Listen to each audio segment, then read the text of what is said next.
Hello friends, வாங்க இன்றைக்கி எங்கள் மாடி தோட்டத்தில் பச்சை மிளகாய் செடி வச்சோங்க. நல்லா காய் காய்ச்சிருக்கு. அதை தான் உங்களுக்கு காட்ட போகிறேன்.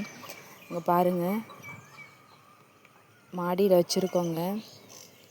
விதை எப்படி கிடச்சிச்சின்னா, பஜ்ஜி போடுறதுக்கு மிளகா வாங்கிட்டு வந்ததில் கொஞ்சம் செவந்த மிளகாவை பார்த்து அதில் உள்ள விதையை காய வச்சு ட்ரை பண்ணி பார்க்கணுன்னு சொல்லி போட்டோங்க.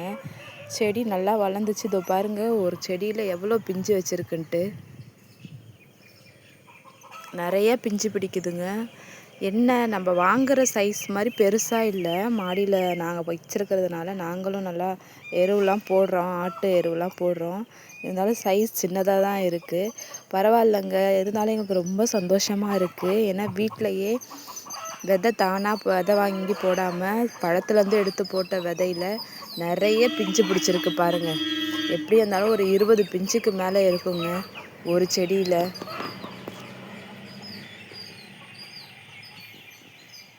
இன்னமும் பூவும் மொட்டுமாக தான் இருக்குது. இது இன்னொரு செடி. இதை பாருங்கள், இதில் ஒரே ஒரு காய் தாங்க வச்சுருக்கு. ஆனால் அந்த செடி அளவுக்கு இதில் இல்லை. இருந்தாலும் எங்களுக்கு ரொம்ப சந்தோஷமாக இருக்குது. இங்கே பாருங்கள் எவ்வளோ பிஞ்சு பிடிச்சிருக்குன்ட்டு. ஃபுல்லாக பூக்கிற பூ அனைத்துமே பிஞ்சு தாங்க பிடிச்சிருக்கு. நீங்களும் இதை மாதிரி பழம் கிடச்சிச்சின்னா காய வச்சு விதைய எடுத்து காய வச்சு ட்ரை பண்ணி பாருங்கள். வீடியோ பிடிச்சிருந்தா லைக் பண்ணுங்கள், ஷேர் பண்ணுங்கள். மறக்காமல் என் சேனலை சப்ஸ்கிரைப் பண்ணுங்கள்.